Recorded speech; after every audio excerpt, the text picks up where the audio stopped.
Bem, amigos, estamos aí para a nossa última palestra do dia com o Kleber Araújo Lima, da Escola Estadual Salim Mudê. Ele é professor de História e Filosofia na Rede Estadual de Educação desde 2013. Trabalhou como analista de documentação e acervo em um centro de memória da empresa JSL por 2 anos. Também foi professor de História, Filosofia e Ética e Cidadania Organizacional nas ETECs Ademar Batista Eméritas e Albert Einstein. E é aluno aqui do nosso curso de Jogos Digitais. Veio trazer essa palestra. O tema é muito bacana, né? Construção do herói na mitologia dos Jogos Digitais. Então, obrigado. Eu que agradeço por estar aqui. Fica à vontade. Vamos lá. Galerinha, nós vamos tomar muito tempo de vocês. A gente está meio atrasado, vou tentar ser o mais breve possível. O Alan já falou da minha informação, então está tranquilo. Só vou responder uma pergunta que normalmente as pessoas fazem ali na cabeça delas, que é: por que você está fazendo jogos digitais? Você fez história, você dá aula de filosofia, o que está passando na sua cabeça? Enfim, eu acho que o curso ele é interdisciplinar, então você consegue perceber múltiplos talentos em todos os níveis possíveis, e a gente percebe a galera da arte, a galera do roteiro, o pessoal que entende de programação, enfim. A gente vê uma galera aí diversificada no curso, e também tem a questão de você muito doido, então junto uma coisa com a outra, tá? Aí, beleza. E eu começo, antes de tudo, perguntando para vocês, gosto de perguntar bastante, o que é, na visão de vocês, um mito? O que passa pela cabeça de vocês? Preciso de voluntários. Meu pai. O que é um mito, na sua visão? É o que, Lucas? É o pai dele. É o seu pai? Seu pai é um mito? Mas você diz mito em figura, tipo, ou no geral? No geral. Eu acho que é aquilo que as pessoas acreditam e não têm certeza que é verdade. Todo mundo concorda? Incrível, porém irreal. O Lucas ali no fundo falou que o pai dele é um mito. O pai dele pode ser considerado um mito? Lógico! É uma consagração. Sim. É uma consagração daí. Perfeito. Quando você pega uma pessoa comum no cotidiano e você enaltece ela pode virar um mito. Tem gente que fala que o Pelé é um mito, Maradona é um mito. Mas, se a gente falar do sentido histórico, o mito são histórias criadas para você explicar alguma coisa. Normalmente, essas histórias elas vão ter aí divindades, elas vão ser bem fantasiosas. Mas, normalmente, também elas têm um fundinho de verdade. Principalmente quando a gente fala de mitologia grega. Mas a gente vai falar, de acordo com a definição aí do dicionário, primeiro item: mito é um relato fantástico de tradição oral, geralmente protagonizado por seres que encarnam as forças da natureza e os aspectos gerais da condição humana. Lenda. Por exemplo, se você... Eu já falei em sala de aula, vou falar de novo. Se você abre a janela da sua casa, você está lá no ano de 400 a.C., você abre a janela, você olha o sol, você vai dizer que o sol é o quê? O sol é amarelo? Bem, é amarelo. Você sabe explicar o que é aquela coisa amarela no céu?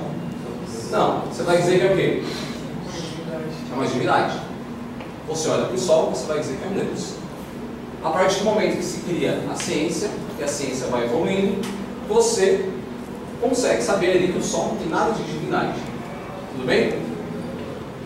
Avançando mais um pouquinho, narrativa acerca dos tempos heróicos que guardam um fundo de verdade. Se a gente está falando, por exemplo, de mitologia grega, os gregos antigos, eles escreviam os textos deles, aquelas histórias fantásticas, e sempre tem um fundinho de verdade. Você conhece uma cidade específica, você conhece um herói que existiu de fato, por exemplo, Leônidas, que foi o rei de Esparta. Tem toda uma história envolvida lá, 300, uma coisa bem exagerada, mas de fato ele existiu. Tudo bem? E avançando mais um pouquinho, relato simbólico passado de geração em geração dentro de um grupo, que narra e explica a origem de determinado fenômeno ser vivo, instituição ou costume social. representação de fatos ou personagens históricos amplificados através do imaginário coletivo e de longas tradições literárias, orais ou escritas. Aí que tá. Se a gente já tem uma base mais ou menos do que é mito, qual que é o primeiro mito da história da humanidade? Opa, tem mais um. Exposição alegórica de uma ideia qualquer, de uma doutrina ou teoria filosófica ou alegoria. Vocês já ouviram falar em Gilgamesh? Sim? Não? Mais ou menos? Não? Galera, esse aqui, pelo menos até o momento, na história, é o texto, eu vou contar para vocês agora, uma história que é a história mais antiga da humanidade. Ela mistura relatos verdadeiros com essa questão mitológica e, supostamente, ela inspirou a criação da mitologia grega e também do Gênesis bíblico. Porque a história do Gilgamesh ela se mistura e depois os hebreus contam ela de uma maneira diferente. Gilgamesh foi um rei sumério, o reino de Uruk. O reino de Uruk hoje ficaria mais ou menos ali no atual Iraque. Ele reinou mais ou menos no ano de 2700 a.C. e ele realmente existiu, mas ele era considerado por muitos um semideus. Ele era filho de uma deusa com um homem, um mortal. E ele era muito poderoso, muito forte, ele era o rei lá de Uruk, e ele não era um rei muito bonzinho. É o nosso primeiro anti-herói da história. O que ele fazia para prejudicar o povo dele? Vocês percebem que ele está ali com um chicote dando chibatadas nos homens? Ele obrigava as pessoas a trabalhar para ele. Um trabalho compulsório, obrigatório. Um dos principais trabalhos que ele obrigava as pessoas a fazer era construir uma grande muralha ao redor do reino. E ele era bem exigente, enchia o saco das pessoas, escravizava o povo, e também, desse lado aqui, vocês conseguem perceber a figura de mulheres, porque ele estuprava as mulheres do reino dele. Então, quer dizer, o cara não era legal. O que a população resolveu fazer? Eles começaram a pedir para os deuses, orar, rezar, para os deuses matarem o Gilgamesh. E os deuses resolvem fazer isso. Mas antes de eu chegar nisso, como é que a gente sabe dessa história? Esqueci desse pedacinho. Foram encontrados, no caso aí da antiga Mesopotâmia, 12 tabletes de argila. No caso, eles escreviam nessa época, nesses tabletinhos, isso se chama escrita cuneiforme. O que seria isso? Você pega lá um pedaço de argila, faz um quadradinho, ele está molinho, um pedaço de argila com barro. Você pega uma cunha é uma espécie de lápis, um gravetinho, e você começa a escrever, e depois você coloca isso aqui para secar no sol ou no forno. E está aí pronto a sua primeira página, né, de um TCC de um livro que você quer fazer. Mas já fazendo o TCC da faculdade assim, vai ser uma maravilha. Enfim, falando dos personagens, Gilgamesh, ele é o rei sumério, as pessoas não gostam muito dele, e os deuses resolvem matar o Gilgamesh. Vocês querem que ele morra, ele vai morrer. E eles criam um ser humano do barro, feito do barro, para matar ele. Dão uma força, dão bastante força para esse ser humano, e falam, ó, Enkidu, vai lá na cidade do reino de Uruk, no caso, enfrenta o Gilgamesh e derrota ele. E Enkidu realmente faz isso. Vai lá no reino de Uruk, ele é forte pra caramba, ele parte pra porrada, os dois ali tem uma luta épica, daqui a pouco cada um cai para um lado. A luta terminou no empate. E para piorar a situação do povo, os dois resolveram ser amigos. Brisa. Isso aqui lembra briga de bar. Os caras estão lá, briga por, sei lá, partido político, qualquer outra coisa, e daqui a pouco está todo mundo se abraçando, está bebendo, está feliz. Foi mais ou menos isso. E os dois, por incrível que pareça, resolveram sair pelo mundo enfrentando demônios. Você já viu aquela série do Supernatural? A mesma coisa. Os dois ali, dois irmãos, resolveram sair pelo mundo enfrentando demônios. E o principal demônio que eles mataram foi um demônio da floresta chamado Umbaba. Eles arrancaram a cabeça do Umbaba, levaram para o reino para expor ali a cabeça do demônio, para mostrar que eles eram os caras mais fortes, os fodões. E depois de mostrar essa força toda, A deusa Ishtar, que seria equivalente na mitologia grega à deusa Afrodite e a deusa do amor e da beleza, ela se apaixona pelo Gilgamesh. E ela resolve dormir com ele. Só que rezava a lenda que qualquer ser humano que dormisse com a Ishtar morreria. Gilgamesh, que era metade humano, arregou. Falou, não quero, não vou dormir com você. E a Ishtar ficou muito brava e resolveu matar o Gilgamesh também. Ninguém gosta dele. Como na mitologia tudo é muito exagerado, ela resolve enviar do céu um touro alado para matar o Gilgamesh. Um touro voador. Podia ser um touro comum, mas tem que ser aquela coisa exagerada. E o touro voador desceu do céu, enfrentou o Gilgamesh, ele venceu a batalha mais uma vez, e ela ficou muito, muito, muito brava. O que ela resolveu fazer? Ela subiu lá no céu dos deuses sumérios e falou o seguinte: galera, vocês mandaram Enkidu matar o Gilgamesh, ele não conseguiu. Aí eu mandei o touro alado e o touro alado também não conseguiu. Eles mataram também o demônio da floresta, o Baba. E imagina só se um dia, quem sabe, não sei, ele resolve aí chegar aqui e matar todos os deuses. Eles são fortes. Lembram lá do God of War 3? Kratos subindo no Monte Olimpo para matar os deuses? É a mesma coisa. O que os deuses resolveram fazer? Eles resolveram matar Enkidu, o homem criado do Baba. Se eles criaram, eles podem matar.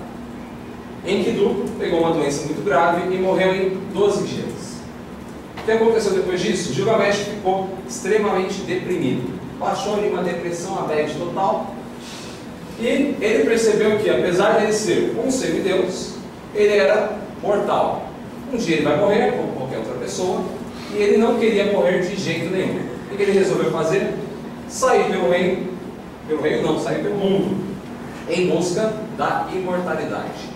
E, andando pelo mundo, conhecendo muitas pessoas, ele descobriu que existia um ser humano na face da Terra que era imortal. O nome desse cara é Utnapishtim. Parece um espírito, né? Utnapishtim. Saúde. Utnapishtim, ele é considerado aí como Noé sumério. Por quê? Gilgamesh encontra esse cara, descobre que ele é imortal e fala, ó, seguinte, ou você fala para mim o segredo da sua imortalidade, ou você vai passar boa parte dela tomando porrada. O Utnapishtim, apesar de ser imortal, ele era um cara comum, era fraquinho. Então você vai apanhar bastante. E o Utnapishtim fala para ele, ó, seguinte, eu conto o meu segredo, não precisa me bater. E o meu segredo é o seguinte, eu era o servo fiel do deus Enki, que é um deus das águas, e os deuses sumérios um dia se irritaram com a humanidade e resolveram acabar com o nosso planetinha com um grande dilúvio. E eu, que era o servo fiel dessa divindade, ele me achava uma pessoa muito boa, ele falou o seguinte, ó, constrói uma arca, coloca a sua família nessa arca, coloca todos os animais também, porque os deuses vão mandar um grande dilúvio que vai acabar com a humanidade e você vai sobreviver.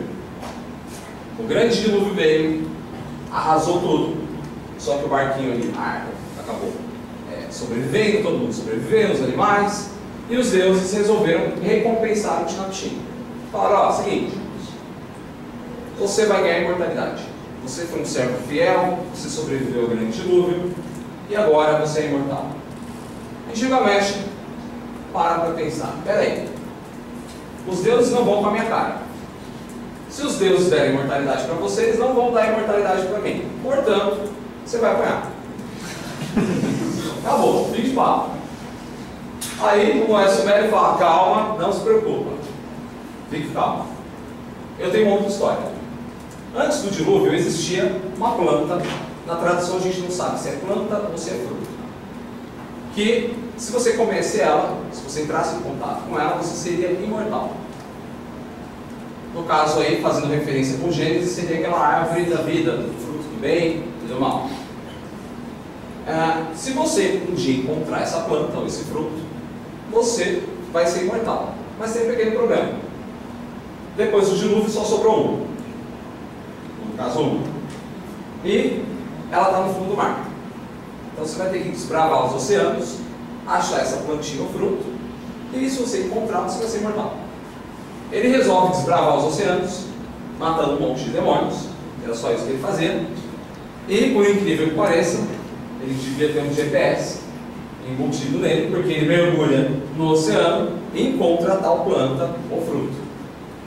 Leva para a beira da praia e pensa o seguinte: o que eu faço com esse negócio? É para eu comer? É para eu fumar? Se fumar planta, não sei. Vou fumar esse negócio, vou ficar, se eu estou com isso aqui na mão, já sou imortal? Não sei. Vou fazer o seguinte: eu vou voltar lá no Tinapi e vou conversar com ele. Vou ver o que é para eu fazer com esse negócio. Aí, no meio do caminho, ele adormece, está lá dormindo na barraquinha dele, vem uma serpente e come o fruto ou plantinha. E a serpente se torna imortal. Ela vai embora, ele acorda e percebe que perdeu a imortalidade dele. Ferrou.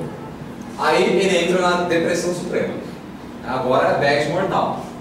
O que ele resolve fazer? Ele resolve voltar para o reino de Uruk. E quando ele está voltando, ele vê de longe aquelas grandes muralhas que ele mandou o povo construir. E ele tem uma sacada genial. Ele diz: é possível qualquer um de vocês, qualquer um de nós aqui, sermos imortais. Como é que a gente vai conseguir isso? Como é que vocês imaginam? Como vocês seriam imortais? Perfeito, deixando um legado. O que você vai deixar para as pessoas do futuro? Ele percebe que fazendo grandes monumentos e sendo um grande líder, um grande rei, as pessoas vão lembrar dele. E essa é a história do ano de 2700 a.C., nós temos aí quase 5.000 anos. Quer dizer, se a gente está falando sobre Gilgamesh hoje, 6:36, querendo ou não, esse cara é imortal, pelo menos em palavras. Tudo bem? Esse mito aqui, ele inspira a mitologia grega, inspira, por exemplo, a história do Hércules, inspira também a criação da deusa Afrodite, enfim, inspira várias mitologias. Esse aqui é o primeiro mito da história. E a gente vai avançar um pouquinho, a gente vai falar de mitologia grega também rapidinho. Já viram falar do mito de Teseu? O cara que enfrentou o Minotauro? Lembram mais ou menos? Para quem não lembra, vamos lá rapidinho com os principais personagens. Nós temos o rei Minos, que era o rei da ilha de Creta. Nós temos a filha do rei Minos, chamada de Ariadne. Depois, nós temos Teseu, o herói da trama, e a história se passa na seguinte situação: Creta decretou guerra com a cidade-estado de Atenas, ganhou, e por ter ganhado, eles pediam um imposto todo ano. E esse imposto seria o quê? Os atenienses tinham que entregar, para ser devorados por um minotauro, que é metade homem e metade touro, eles deveriam entregar 7 homens e algumas mulheres. 7 jovens e algumas mulheres. A gente não sabe a quantidade de mulheres exata, por quê? A sociedade grega era extremamente machista e as mulheres não eram nem contadas como cidadãs. Então não tinha número. Se a gente contasse aqui, vamos ver quantos alunos nós temos na palestra.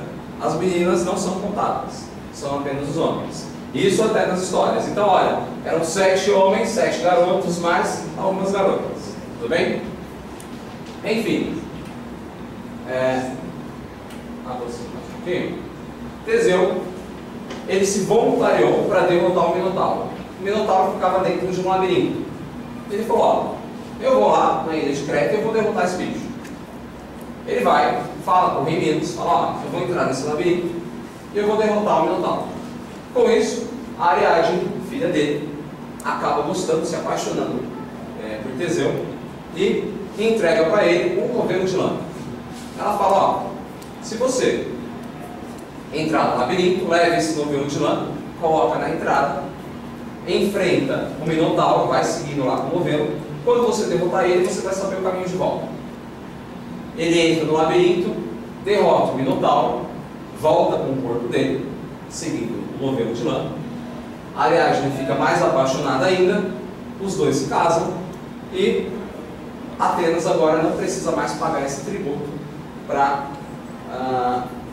o rei Minas de Creta. E esse mito ele tem origem da onde? Foi encontrado na ilha de Creta algumas pinturas que mostravam um touro, vocês dariam para perceber, e aqui uma pessoa saltando por cima dele. Essa era uma espécie de atividade que acontecia, uma espécie de esporte, tá? Que era chamado de taurocatapsia. É um nome complicado. Que era simplesmente você pular por cima de um touro. Você está fazendo esporte, você pula. Nas Olimpíadas a gente tem o salto... Não, é como se fosse uma sela de cavalo, eu não esqueci o nome desse esporte. Não, que a pessoa corre e salta por esse... Salto por obstáculos. É mais ou menos isso. Mas fica... Eu acho que é isso, é sobre o cavalo. Fica parece uma cela e as pessoas correm, pulam por cima, fazem uma pirueta e caem. Só que eles faziam isso daqui com o touro mesmo. Então, por ser algo muito perigoso, provavelmente isso daqui, esse tipo de atividade, inspirou a criação desse mito. Tudo bem? Avançando um pouquinho e falando da jornada do herói, Joseph Campbell, que as palestrantes da primeira palestra das meninas, elas comentaram, ele criou a jornada do herói, ou monomito. Ele disse que todos os mitos da humanidade seguem pelo menos um de 12 passos em comum. Que passos são esses? O mundo comum, que é o mundo onde nosso herói vive. O chamado da aventura. Nosso herói vive no mundo comum e daqui a pouco alguma coisa vai acontecer que vai chamar ele para uma grande aventura. Se a gente falar de Senhor dos Anéis, qual seria o mundo comum dos hobbits? Seria o condado, perfeito. Se a gente falar de Harry Potter, vai ser o quê? A Inglaterra. Se a gente falar de Star Wars, episódio 4, Uma Nova Esperança, o planeta Tatooine. Se a gente falar de Star Wars, o Luke está lá de boa, aquele planeta desértico, e ele recebe uma mensagem da Princesa Leia, falando: ajude-me, Obi-Wan Kenobi, essa é a minha única esperança. Então, alguma coisa vai chamar o nosso herói para uma aventura, e o que o nosso herói faz? Normalmente, a maioria das vezes, ele recusa o chamado. Então, cara, você vai fazer um ato heróico, você vai salvar a Terra, vamos lá, e a pessoa fala: não quero não. Deixa quieto, estou de boa, estou bem, Aí o que vai acontecer? O nosso herói, ele sempre vai encontrar um mentor ou ajuda sobrenatural. Normalmente o mentor é a figura de um ancião. Normalmente é isso. Se a gente falar de Harry Potter, vai ser Dumbledore. Se a gente falar de Star Wars, episódio 4, vai ser o Obi-Wan Kenobi, a figura do Senhorzinho. Fala: olha, você vai ter que salvar aí a galáxia. Se a gente falar, pegar mais... Senhor dos Anéis, o Gandalf. Beleza. O Gandalf ainda era um mentor maravilhoso. Ele sumia nas principais horas. O mestre dos magos também. Tá lá, né, é para ajudar e ele atrapalha. Ele some. Enfim, o nosso herói, ele aceita esse chamado. Ele vai atravessar ali o primeiro portal, o primeiro limiar. Sai do mundo comum, vai enfrentar ali os seus perigos e as suas aventuras. Depois a gente tem testes aliados e inimigos, também chamado vento da baleia. Por quê? Nesse momento aqui a gente está lá no meio do livro ou no meio do filme, ou no meio de um jogo, onde o nosso herói vai encontrar amigos, alguns amigos viram inimigos, inimigos viram amigos, e ele vai passar por diversos testes. Depois ele vai se aproximar. No caso aí, a aproximação da caverna oculta seria você se aproximar do seu objetivo final. Aí nós temos a aprovação suprema. O nosso herói, ele vai enfrentar agora o último boss do jogo. O que normalmente acontece? Aqui acaba variando um pouco. Imagina que você está lá lutando com o boss e você venceu. Você ganha uma recompensa. Aí você acha que está tudo muito bem. Você vai fazer o seu caminho de volta. Isso acontece no The Legend of Zelda Ocarina of Time. Você derrota lá o Ganondorf e você acha que está tudo bem. Daqui a pouco ele entra nesse item da ressurreição. O inimigo volta mais uma vez muito mais forte. Normalmente quando a gente está jogando jogo digital, a gente não passa por essa parte aqui do caminho de volta. Às vezes você enfrenta o boss, ganha alguma recompensa. Por exemplo, a sua estamina estava lá embaixo. E agora você ganhou um pouquinho mais de sangue, porque você vai enfrentar ele na sua forma mais forte. Tudo bem? Depois que vocês enfrentam ele pela última vez, aí você retorna para o mundo comum com a sua recompensa maior. Você acabou de zerar o jogo, você acabou de terminar o seu livro, você está lá chorando, está com raiva, enfim. Vamos avançar mais um pouquinho. Já assistiram o filme Batman Begins de 2005? Um filme sensacional lá do Nolan, né? Do Christopher Nolan, isso. Um dos melhores filmes para mim, ele é melhor que o filme do Coringa. Eu sei que o filme do Coringa é sensacional, mas o Coringa, ele rouba a cena. O Batman aqui, ele é o Batman de fato. Se a gente falar da jornada do herói, qual que é o mundo comum do Bruce Wayne, lá no filme? Ele está lá, em Gotham, com a família dele, e alguma coisa vai acontecer que vai chamar ele para a aventura, que é o assassinato dos pais dele. Eu só peguei alguns itens aqui, galera, porque senão tem, não dá. Os pais são assassinados e ele resolve fazer um treinamento. Ele vai encontrar o mentor dele. Lembra do mentor? Que é o Henry Ducard, que depois a gente descobre que é o Ra's al Ghul. E nas histórias do Batman ele é imortal, aparece no Batman Arkham City, se não me engano, e tem um final muito bom.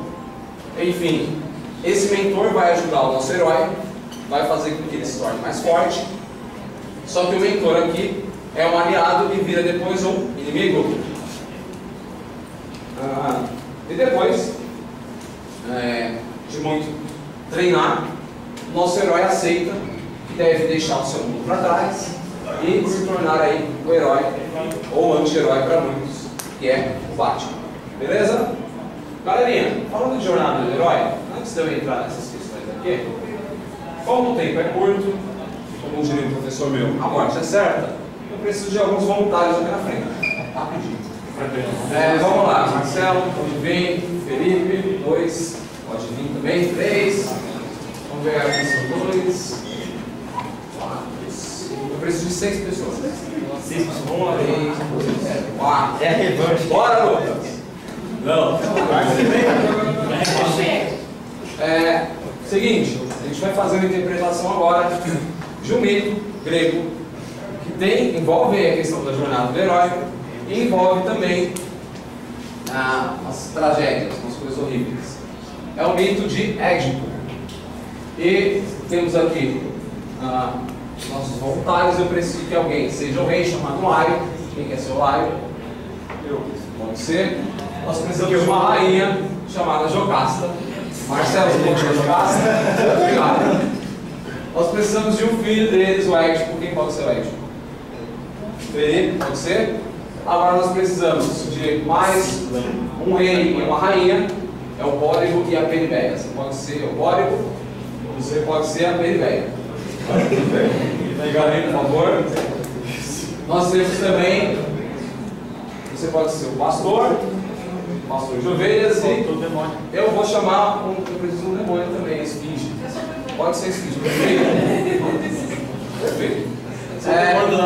Vou pedir que vocês fiquem desse lado aqui, eu vou chamando as duplas aos poucos, e como é um negócio muito improvisado, então vocês vão ter que se virar aí. Eu só vou ver aqui na rádio e vocês interpretam, tá?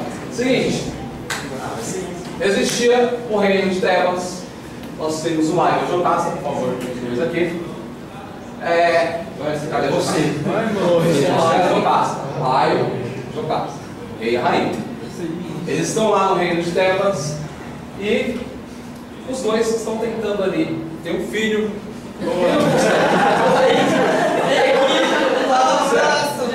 A Jocasta ela não engravida de jeito nenhum. Será? Quem se lembra da vida? Por que, Jocasta? O que está acontecendo? Enfim, a Jocasta não engravida e na Grécia Antiga, quando você tinha qualquer dúvida sobre alguma coisa, qualquer questão do universo, você perguntava para o oráculo. Eu vou representar o oráculo. Podem perguntar aí o que vocês podem ter feito. Me substituir. Vai lá. Por que eu não consigo? É o seguinte, Jocasta, Eu vou conversar com os deuses e eu vou ver se dá certo aí a sua resposta. Imagine que a conexão Wi-Fi está muito boa, é igual a conexão da FATEC. Ó, excelente. Aí, os deuses me dão uma resposta e é a seguinte: os deuses disseram para mim que você vai ter um filho, não se preocupe. Só que tem uma notícia meio triste, porque o seu filho vai matar o pai e vai se casar com você. Assim está dito, os deuses falaram que vai acontecer, porque vai acontecer. Jocasta, o que você vai fazer agora, Jocasta? A laqueadora, imagina que nessa época não tem. Não tem. Ou você para de transar com Laio, ou não tem muito o que fazer. Mas imagina que um dia os dois estão lá numa festa, bebem bastante, e resolvem consumar o ato e a Jocasta engravida. Beleza? Cadê o Ed? Ele foi falar com a mãe. Não, é o Laio. Nasceu o Ed. Édipo, a Jocasta estava grávida, ela teve um bebê. Ó, seguinte, enquanto o pai foi embora, O pai sempre foge nessa hora. a mãe descobriu que Ela engravidou de outro cara, vai comer a cara dele. vai te matar, para ele crescer, e vai se casar com ela. Na real, se vocês fossem lá um casal, o que vocês iam fazer com esse bebê? Ia kill, né? Não, kill. Beleza. Só que vocês são um casal, vocês gostam da criança, vocês não querem matar o bebê ali diretamente. Vocês vão mandar um pastor matar esse bebê. Pastor, mate meu filho. Faz isso não, faz isso não. Pastor, você aceita matar esse cidadão aqui? É? Beleza. Acabou a história. O pastor leva o Édipo para uma montanha e se prepara para sacrificar ele. Arrepia aí. Aqui, bora. Dá um raçague. Olha só que maravilha. Só que ele olha pro bebê, aqueles olhos de criança, aquele bebê maravilhoso. E ele tem dó. Você tem dó desse bebezinho? Você vai lá, cara dele. Tem dó. Lá. O que ele resolve fazer? Ele leva esse bebê para o outro reino, que é o reino de Creta, onde existe um rei e uma rainha que não podem ter filhos. Ei, rainha! Vai, rainha. Sou eu. Os dois aqui também não podem ter filhos, ninguém sabe por quê. E você vai entregar esse bebê para o casal. Vai lá.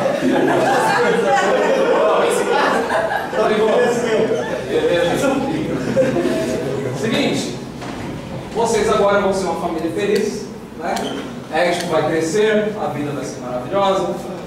Só que o Édipo começa a escutar ali pela vila que ele não é o filho dos pais dele. Édipo, é o seguinte, o pessoal aí da vila está falando, cara, que eu acho que você é adotado. O que você faria nesse caso? Como é que você resolveria essas questões se os pais não querem falar com você? Aí atrás. Você é atrás de quem? Você vai falar com o oráculo. Pergunte aí o que você quer saber da sua vida, meu filho. Só pode falar. Quem são os pais verdadeiros? Vou ver se a conexão tá boa, né? E daqui a pouco eu te falo. Mas essa conexão deu uma oscilada, né? Igual o trabalho lá. Eles estão sabendo a matéria, então, ó, esse é bom mesmo. E os deuses falaram para mim o seguinte: só tem uma resposta para você. Você vai casar com a sua mãe e vai matar seu pai. Sua vida é essa. O que você faz agora? Meu Deus! Tá. E aí, o que você faz? Vou matar os dois e me Você- largar. Nossa, mas você não sabe como te largar. Você não sabe nada. Você sabe que esses aqui são seus pais. O que você faria? Sei lá. Agora você não precisa opção. Vai embora. Vai embora. Ele resolve. Vai embora. Ele abandona a família, os dois podem ficar ali. Abandonou seus pais. E ele resolve ir para a região lá de Tebas. Ele está lá na sua carruagem. E o Laio também está numa carruagem. Pode ficar do lado. A memória está horrível. Os dois estão numa carruagem, a estrada é estreita e as carruagens trombam e eles têm uma briga de trânsito. Trombou. Se resolvam aí. E aí, Diogo, qual é? Você tá me tirando? Você não me bota minha carruagem? Deixa eu saber muito bom, ó. Você tá com a mão, caralho. Não, mas... eu que mando na rua, tio, eu sou o rei dessa bagaça. Caraca, mano. Você é só um lacaio qualquer. Então vai pro pau, cara. Let's ready, fight! Beleza? Mata, Lion. Alguém devolve as espadas, por favor, gente, porque eu peguei. Obrigado. Valeu. A gente pode ter fraquinho, mas... Elas também. Enfim, o rei morreu, cadê a rainha? Rainha, é o seguinte. Nossa Senhora. Meu Deus. Rainha, ele vai seguindo em direção. Alguém dos Tebas. Rainha, eu tenho uma triste notícia para te dar. Seu marido foi assassinado por estrada. E agora, rainha? Você faz a merda. Primeiro eu tento já tomar todas as posses.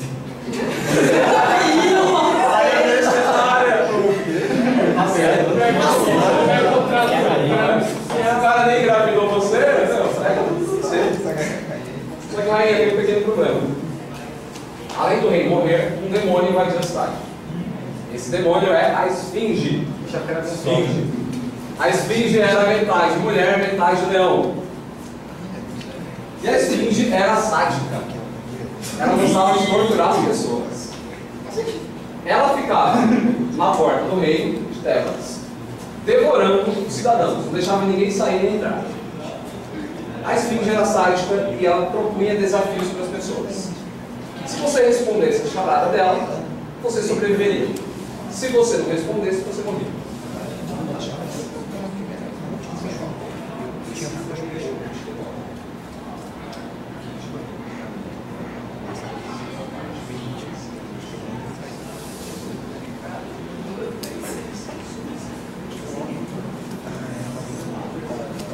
Pode falar pra gente. Édipo está chegando no reino de Tebas e ele encontra a Esfinge. Não tem espada. Ok. Não tem proteção, cara. E agora eu te desafio. Decifra-me o nome. A charada é a seguinte: o que de manhã caminha com 4 patas, de tarde com 2 e de noite com 3. Calma. O de manhã caminha com 4 patas, à tarde com 2 e à noite com 3. Alguém pode responder da plateia? Sei se as pessoas sabem. Pode falar. O quê? Uma mesa. É o homem, por quê? Quando ele nasce com gatinha, quando ele é jovem anda com as duas pernas e quando ele é velho ele anda com uma bengala. As 3 pernas. Mas não é o Kid. Não é o Kid. Uma bengala de fato. É isso aí. Perfeito. Édipo, responda a questão. É um homem. Tá com uma cola também? O que a Esfinge faz? Ela nunca perdeu um desafio e ela fica meio dramática e se joga pro penhasco e morre. A mitologia faz todo sentido. É assim. Enfim, Édipo entra no reino de Tebas ovacionado. Palmas para o Édipo!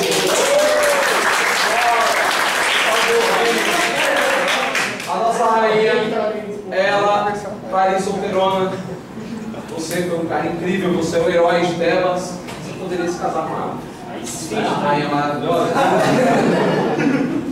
Você aceita casar com a rainha? Sei. A rainha mais velha, mesmo assim. Peraí, pedra desse tamanho. Pedra desse tamanho. O anel. Nossa, ele salvou o reino. Édipo e a rainha se casam e tem, se eu não me engano, era 3 ou era 4 filhos. Caraca, o problema era o pai dele, sério. Se eu aposto. Meu Deus do céu. Ainda bem que não. Galera, a vida parecia maravilhosa, só que depois disso, uma praga envolveu todo o reino de Tebas, estava todo mundo ficando doente. Vocês precisam saber a origem dessa praga. O que vocês vão fazer? Oráculo. Pode perguntar. Quem está fazendo essa porcaria de livro? É o seguinte, os deuses falaram. Oi? Cadê o ano? Tem pessoa. Lá na Grécia não tem, cara. Era uma medicina bem alternativa. Os deuses falaram que o rei anterior morreu, foi assassinado, e a gente precisa saber quem matou esse rei, e esse rei precisa ser vingado. Quando o rei for vingado, a praga vai embora. Nisso, imaginem que o rei não tinha falado pro Ed, porque ele era vivo, tá? É que ele falou, então você já sabe. Mas você não sabia. Você percorre o reino em busca do assassino e você encontra o pastor e o pastor lembra de você. E ele vê você com a sua mulher, né, dando uns amassos ali, dando uns, né? Pastor, o que você faz vendo essa situação, cara? Mas não, ele falou com isso. Pastor, você contaria a verdade pra eles ou não? Não? Na real, ele contou. Ó, conta aí, cara. Você tá com a sua mãe, cara?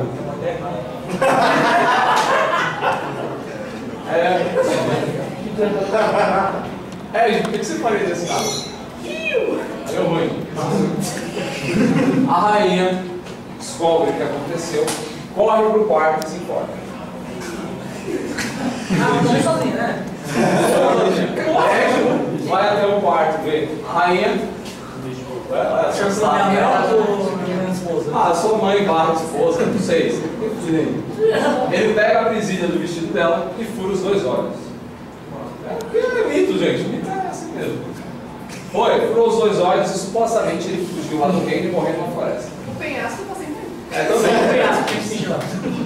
Pode se jogar lá também. Galera, vocês conseguiram perceber que existem alguns elementos da narrativa lá do Joseph Campbell aqui? E também lá no mito de Gilgamesh? A gente tem um mundo comum, depois acontece alguma coisa que vai fazer o nosso herói sair do mundo comum, no caso aí, para ele sair do reino de Tebas e ir para Creta.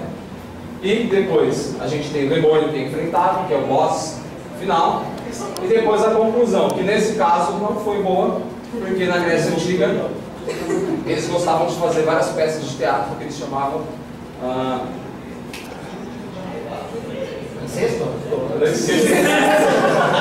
não, eram as tragédias gregas. Tá? Tragédias gregas. Enfim, vocês podem sentar, palma para vocês. Galerinha, eu ia falar isso aqui por último. Eu fui um bom mimo. Por quê? Eu tive que devolver as espadas. O Carl Gustav Jung, ele foi um dos pais da psicanálise. Ele, junto com Freud, estudavam o comportamento das pessoas e como é que eles poderiam ajudar as pessoas só conversando com elas. Você tem um problema psicológico, eu vou conversar com vocês e a gente vai tentar solucionar o problema.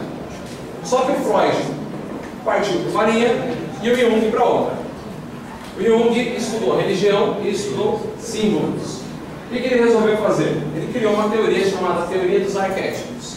Ele disse que ao longo da história humana existem alguns símbolos que são universais e eles representam os mesmos sentimentos e emoções. Por exemplo, se eu perguntar para vocês o que significa a figura de um leão, em termos de simbologia, o que vocês vão dizer? Força. Oi? Realeza. Realeza, o que mais? Coragem, poder. Amarelo. Na natureza a gente sabe que o leão tem caça, ele é mais preguiçoso. Mas em termos de simbologia, ele representa um poder. Se você perguntar para o cara lá da China, nunca entrou em contato com você, ele vai dizer a mesma coisa. Porque são símbolos universais. A serpente, por exemplo, ela vai representar o quê? Mentira. Traição, mentira, enfim. Esses arquétipos, eu só coloquei alguns aqui, porque eles estão envolvidos nos jogos digitais também. A figura do inocente, os seres mais inofensivos, uma pessoa comum. Imagina um NPC qualquer de jogo.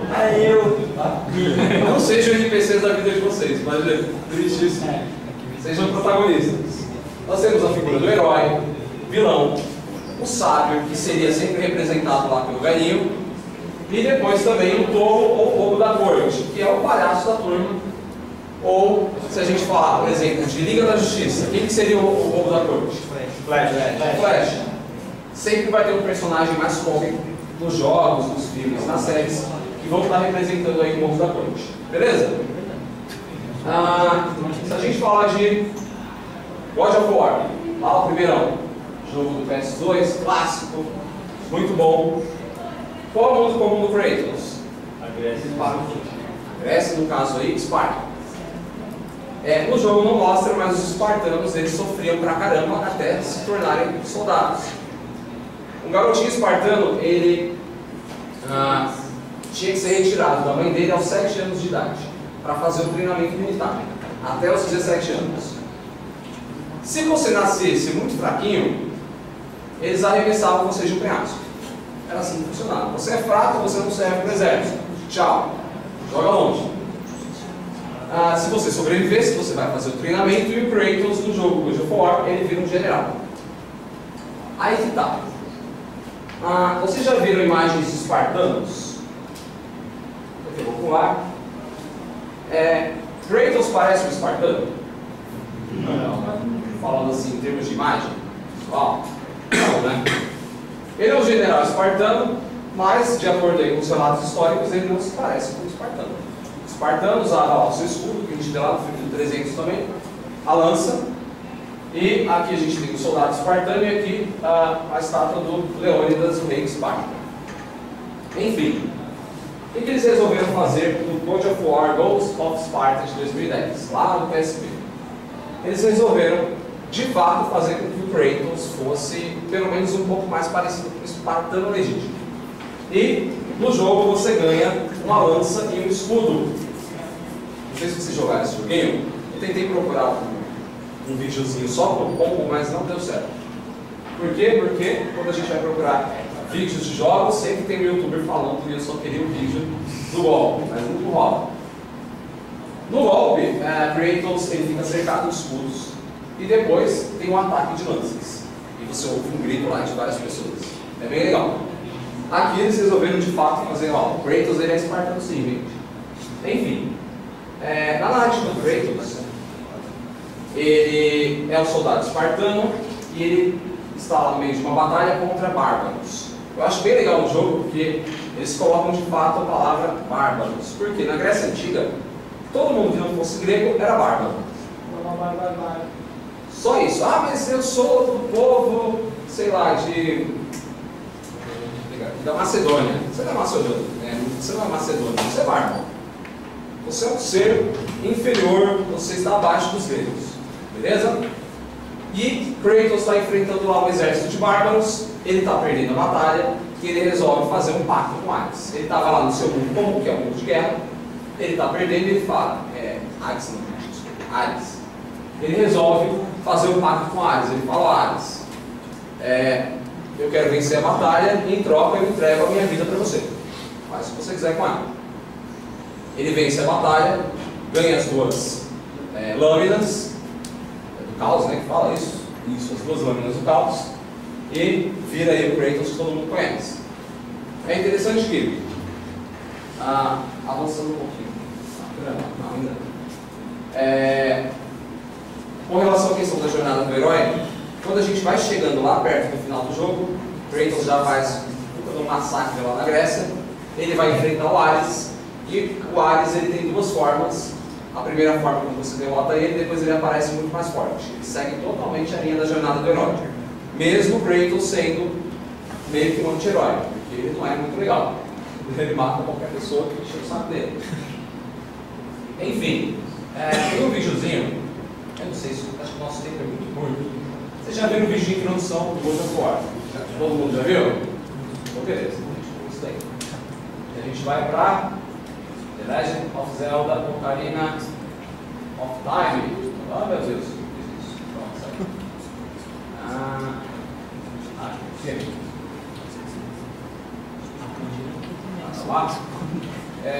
Já jogaram esse joguinho do Nintendo 64? Eu não, porque eu era muito pobre. Eu joguei no emulador muito tempo depois do PC. E depois eu joguei no 3DS também. Jogo excelente, onde, se a gente pegar ali a teoria dos arquétipos do Jung, o Link ele vai ser o herói, o Ganondorf é o vilão, e eu falei dessa transição quando você enfrenta o boss. Quando você acha que derrotou o Ganondorf, você vê ele de uma forma pior, ele vira Ganon. Aí ao fundo a gente tem a Zelda. Digam para os fãs de Zelda aqui, o Link é o Zelda aqui. A galera fica louca. Não, mas Zelda é verdinho. O verdinho. É o Zelda, vou jogar o jogo lá do Zelda, o Zelda. Aí ferrou tudo. Enfim, falando do inocente, que eu falei para vocês da teoria do Jung, no caso seria a fadinha que anda no Link, de jeito agora. A Nariz. Ó, é final do dia, a gente já fez prova, né? A gente está cansado pra caramba, as coisas estão indo embora da cabeça. Seria a figura inocente e ajuda lá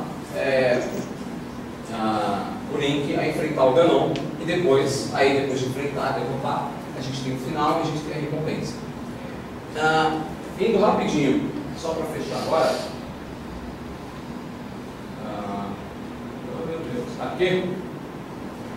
A jornada do herói, ela aparece nos jogos, nas séries, nos filmes, só que não necessariamente ela precisa seguir essa linha aqui. Mas ela é um ponto de partida. Querendo ou não, Star Wars fez um sucesso do caramba, o jogo do God of War fez um sucesso do caramba. Então, se a gente está fazendo ou pensando em criar jogos, é legal, pelo menos servir aí como uma espécie de base para a criação de roteiros, de personagens. É interessante. Não precisa ser dessa forma. Tem um joguinho chamado Shadow of the Colossus, não sei se vocês conhecem, onde ele pula toda essa introdução aqui. O jogo já começa com um personagem com uma mulher carregando uma mulher morta, e ele precisa ressuscitar essa mulher, e uma divindade fala para ele que ele precisa matar 13 colossos, 13 gigantes de pedra. Quer dizer, você não sabe o que aconteceu com a mulher, você não sabe quem é o personagem, você não sabe a história dele, pula tudo. Não tem um comum, nada disso, ele já joga você lá para frente. Mas a gente tem esses elementos. Então, só para fechar, isso aqui é bem interessante e importante aí, na criação dos jogos. As meninas da primeira palestra tinham comentado a respeito do Campbell, que ele era bem machista, mas a gente pode pegar isso aqui e levar também para personagens femininos. Por exemplo, lá no Tomb Raider de 2013, o jogo novo, que lançou essa franquia, onde a Lara também está lá no mundo comum dela e ela vai parar na ilha e a gente fecha esse ciclo. Tudo bem? Basicamente é isso, galera. Muito obrigado pela presença.